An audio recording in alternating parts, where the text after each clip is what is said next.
Masjid Nabawi, masjid yang terletak di kota Madinah, Arab Saudi ini memiliki sejarah yang penuh makna. Boleh dibilang, Masjid Nabawi saksi bisu sejarah peristiwa-peristiwa besar dalam perkembangan Islam. Pendirian Masjid Nabawi merupakan titik awal terbentuknya masyarakat Muslim yang kokoh di Madinah.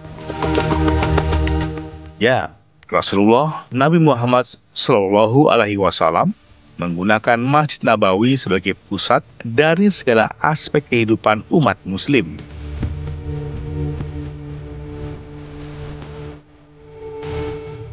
Jadi lokasi Masjid Nabawi itu adalah pusat kota Madinah. Kalau dilihat secara petanya itu adalah merupakan titik tengahnya kota Madinah.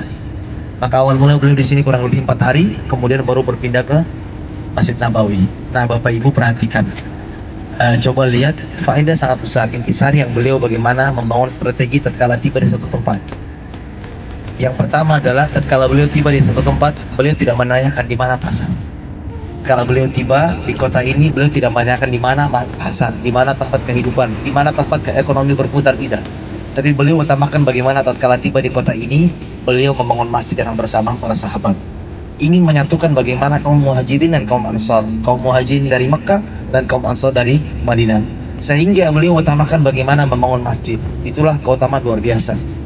Bagaimana beliau, karena ingat, dengan adanya masjid tentunya tempat berkumpulnya orang soleh, membicarakan hal-hal yang positif, mengingat Allah Subhanahu wa Ta'ala, terhindar dari hal-hal yang kurang tepat.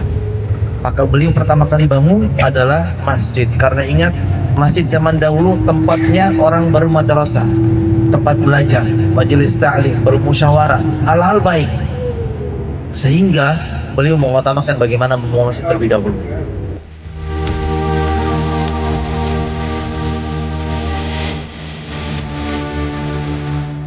Ya, dari masa Rasulullah hingga hari ini, Masjid Nabawi menjadi saksi dari berbagai peristiwa penting dalam sejarah Islam, di mana setiap aktivitasnya menunjukkan betapa berperannya masjid dalam membina umat.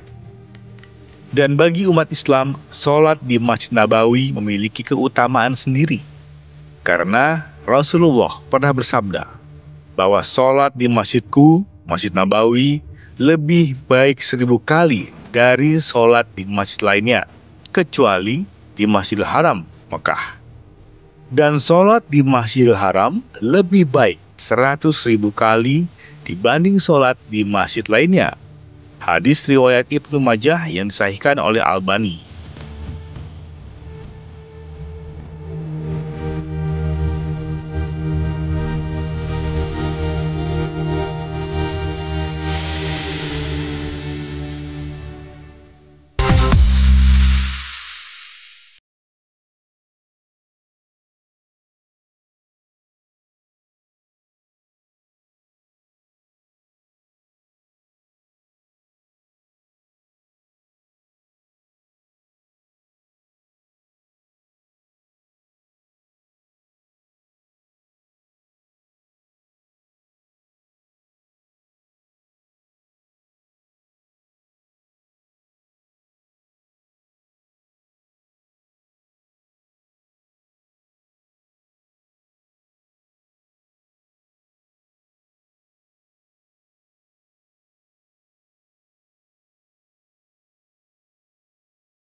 Hingga saat ini, Masjid Nabawi masih menjadi pusat dari segala aspek kehidupan umat Muslim, meliputi aspek sosial, pendidikan, dan politik.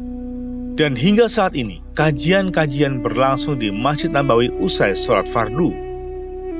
Misalnya saja saat Ramadan 1446 Hijriah lalu, usai sholat maghrib menjelang sholat isya, kajian seperti ini menjadi pemandangan umum di Masjid Nabawi. قال أيوب السختياني لو يخادعون الله كما يخادعون الصبيان لو أتوا الأمر على أهل. Bagi umat muslim asal Indonesia pun ada juga spot kajian di dalam area Masjid Nabawi ini. Biasanya, kajian berbahasa Indonesia ini berlangsung sesudah sholat zuhur.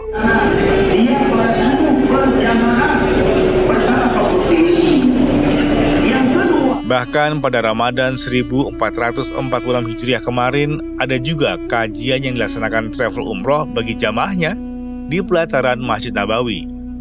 Influencer Rizky Sabroni alias Kang Sabron, konten kreator yang ajarkan tahsin dan tajwid via media sosial sebagai pemateri. Bagi Sabron, pengalaman ini punya makna dan berkah tersendiri. Kang Sabron, Baik. saya pernah baca motivasi Kang Sabron berdakwah lewat media sosial adalah mencari barokah. Apa barokah yang dirasa sekarang? Masya Allah, keberkahan Al-Quran itu luar biasa sekali ya. Bahkan kita bisa berangkat umroh sekarang itu, saya bilangnya sih lewat keberkahan Al-Quran, yaitu dalam konten ya. Bahkan lewat konten itu tersendiri, karena kita membahas Al-Quran, tiba-tiba tuh Allah izinkan dari jalur manapun gitu terkait pemberangkatan bisa umroh ke sini, yang orang lain tuh cita-citakan. Dan saya di sini merasa yakin tentang ini, tentang bahwa berangkat umroh itu bukan masalah banyaknya harta, ya, tapi kesempatan itu tetap Allah berikan, bergantung dengan izinnya Allah. Nah, di sini yang saya rasakan tuh terkait keberkahan dalam Al-Quran. Karena Rasulullah tuh pernah bersabda tentang ini.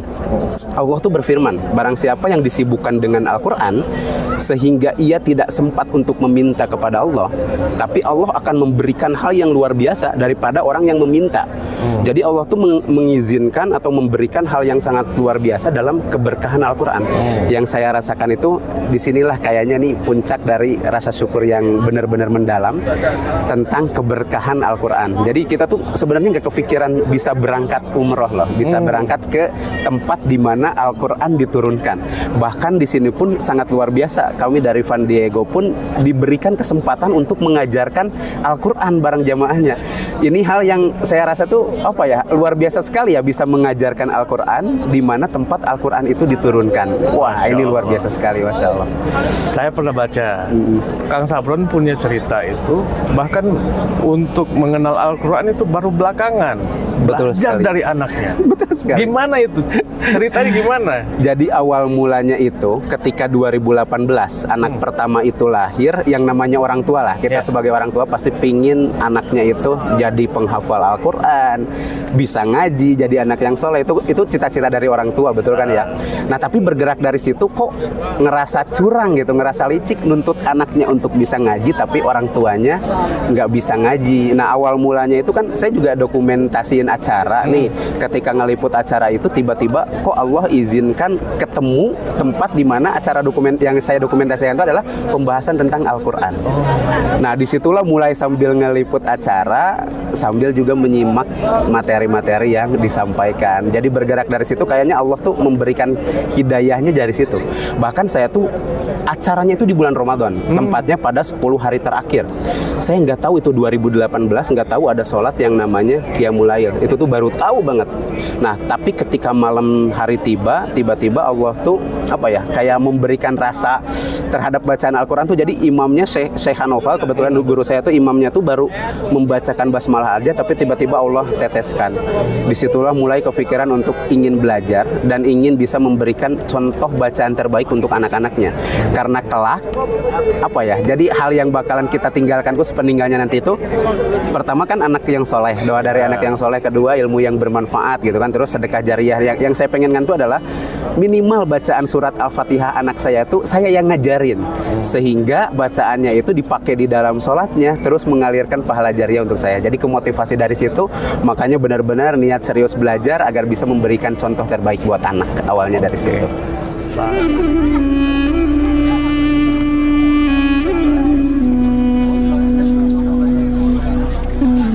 Ya, di musim haji atau umroh, jutaan umat muslim dari berbagai penjuru dunia mengunjungi Masjid Nabawi. Makanya, Masjid Nabawi tidak pernah sepi, karena setiap saat banyak didatangi jamaah dari berbagai penjuru dunia.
Arab Saudi memiliki museum dengan visualisasi unik. Namanya museum bernama As-Safiyah. Museum ini berada tak jauh dari Masjid Nabawi. Dan museum yang baru diresmikan Maret 2024 lalu ini bisa menjadi tujuan jemaah haji dan juga umroh yang tengah berada di Madinah. Salah satu kisah menarik yang dapat dilihat dari Museum As-Safiyah ini soal hijrahnya Nabi Muhammad SAW. Hijrah Rasulullah dari Makkah ke Madinah pada tahun 622 Masehi merupakan peristiwa monumental dalam sejarah Islam. Lebih dari sekedar perpindahan fisik, hijrah melambangkan awal mula berdirinya negara Islam pertama dan menjadi titik balik penting dalam perjuangan dakwah Rasulullah. Setelah tadi kita menyampaikan bahwasanya keutamaan kota ini, yang pertama bahwasanya Rasulullah SAW memohon kepada Allah, yang mana Nabi Ibrahim meminta diharamkan kota Makkah, keamanannya, kenyamanannya. Begitupun beliau meminta agar kota ini diberikan kenyamanan, keamanan, tentram yang ada. Kemudian keutamaan kedua kota ini, kata Rasulullah SAW, innal iman la ya'ziru ilal madinati kama ta'zirul hayyata ila juhriha. Kata Rasulullah SAW, keutamaan kota ini yang kedua adalah iman akan kembali ke kota Madinah sebagaimana ular ketika keluar dari sarang dia akan kembali. Bapak Ibu coba perhatikan kiasannya hadis ini, bahwasannya tatkala ular keluar dari sarang, sejauh mana dia mencari mangsa atau makanan, dia akan kembali ke sarangnya. Dia tahu tempat dia tinggal. Begitupun iman. Bagaimanapun kerusakan di muka bumi ini terjadi, iman akan kembali di kota ini. Nah, dalam hadis ini ada dua tafsiran. Para ulama berpendapat, yang pertama, kenapa sampai dinamakan atau dinyatakan bahwasannya iman akan kembali kota ini? Yang pertama, bahwasannya dahulu Islam awal mula jaya dari mana? Kota Madinah. Para sahabat dididik menebarkan Islam, menyebarkan pasukan perang, menaklukkan kota-kota yang lain. Itu awal mula bagaimana didikannya dari Madinah, sehingga Islam terpancar luas dari mula awal kota ini. Maka para ulama ada yang berpendapat itulah sebab dinamakan kenapa iman akan kembali kota ini. Yang kedua, kenapa iman akan kembali kota ini? Pendapat yang kedua adalah tatkala orang berkunjung ke kota ini, dia akan merasakan tentram, nyaman, dan pasti ingin kembali. Setiap penziarah yang datang kota ini, saya yakin dengan keimanan penuh, ikhlas yang ada, ridho dengan Allah Subhanahu wa taala ketentuannya, tatkala berkunjung ke sini, pulang ke Indonesia atau dimanapun negaranya, dia pasti ingin kembali. Ini adalah yang ketiga, kata Rasulullah SAW, la yasbiru 'ala al-awa'il madinati wa shiddatiha ahadun min ummati illa kuntu lahu syafi'an yaumal qiyamati aw syahidan. Barang siapa yang bersabar atas cuaca atau kondisi kota Madinah keadaannya, dia akan mendapatkan syafaat Rasulullah SAW atau kama qala sallallahu alaihi wasallam. Karena awal mula kami juga mungkin sudah sampaikan kemarin, kaum muhajirin yang datang dari kota Makkah, mereka mata pencarian di Makkah awal mulanya lah berdagang. Yang mana pindah ke Madinah, kebiasaan orang Madinah lah bertanam, petani. Tentunya tidak cocok bagi mereka. Kesulitan mata pencarian sehingga mereka awal mula harus beradaptasi. Kemudian di Mekah itu cuacanya lebih condong ke panas. Sedangkan di Madinah kalau panas-panas banget, dingin-dingin banget. Sehingga kaum muhajirin, para sahabat yang dulu hidup di Mekah, mereka tidak terbiasa dengan cuaca demikian. Maka awal mula tiba di sini, banyak yang sakit-sakit, kesulitan mata pencarian. Maka Rasulullah SAW menghibur mereka, barang siapa yang bersabar atas cuaca dan keadaan kota Madinah, aku akan bersaksi di hadapan Allah Subhanahu wa taala memberikan syafaatnya. Makanya kita yang berkunjung ke sini, cuaca apapun yang kita dapat gak boleh dicela. Tentunya bersabar, bersyukur atas apa yang Allah berikan kepada kita. Mudah-mudahan tercatat di hadapan Allah Subhanahu wa taala kita digolongkan sebagai orang yang mendapatkan syafaat Rasulullah SAW. Itu yang ketiga, bagaimana keutamaan kota ini. Jadi luar biasa, dinginnya mendapatkan jaminan syafaat, panasnya pun demikian. Sedangkan daerah lain yang saljunya begitu tebal, panasnya luar biasa, tapi tidak ada jaminan. Maka luar biasa kota ini, keutamaannya adalah bagaimana diberikan syafaat bagi orang yang bersabar atas cuaca dan keadaan kota Madinah. Ada cerita menarik saat Rasulullah Nabi Muhammad SAW hijrah ke Yasrib atau Madinah ini. Salah satunya kisah mengenai Masjid Quba, masjid pertama yang dibangun oleh Rasulullah. Masjid Quba berjarak sekitar 5 km dari kota Madinah, Arab Saudi. Masjid yang berada di kawasan bernama Quba di pinggiran kota Madinah ini didirikan Rasulullah sebelum tiba di Madinah. Masjid Quba dibangun di atas sebidang tanah milik keluarga Kalsum bin Adam dari kabilah Amir bin Auf yang diwakafkan kepada Rasulullah. Dalam catatan sejarah, Nabi Muhammad SAW dan para sahabat tinggal selama 4 hari di Quba. Rasulullah kemudian memerintahkan untuk membangun masjid sebagai tempat ibadah dan pusat kegiatan umat Islam. Bahkan Nabi Muhammad turut serta dalam pembangunan Masjid Quba. Masjid Quba menjadi masjid pertama diadakannya sholat berjamaah secara terang-terangan di bawah pimpinan Rasulullah. Dulunya, Masjid Quba ini berdiri di atas kebun kurma seluas 1.200 meter persegi. Kini, Masjid Quba sudah direnovasi dan mampu menampung puluhan ribu jamaah. Saat ini, Masjid Quba menjadi salah satu destinasi tujuan bagi jamaah haji dan umroh yang sedang berada di Madinah. Umat Muslim dari berbagai penjuru dunia datang ke Masjid Quba karena masjid ini punya keistimewaan. Dalam Al-Quran, Masjid Quba disebut sebagai masjid yang dibangun atas takwa.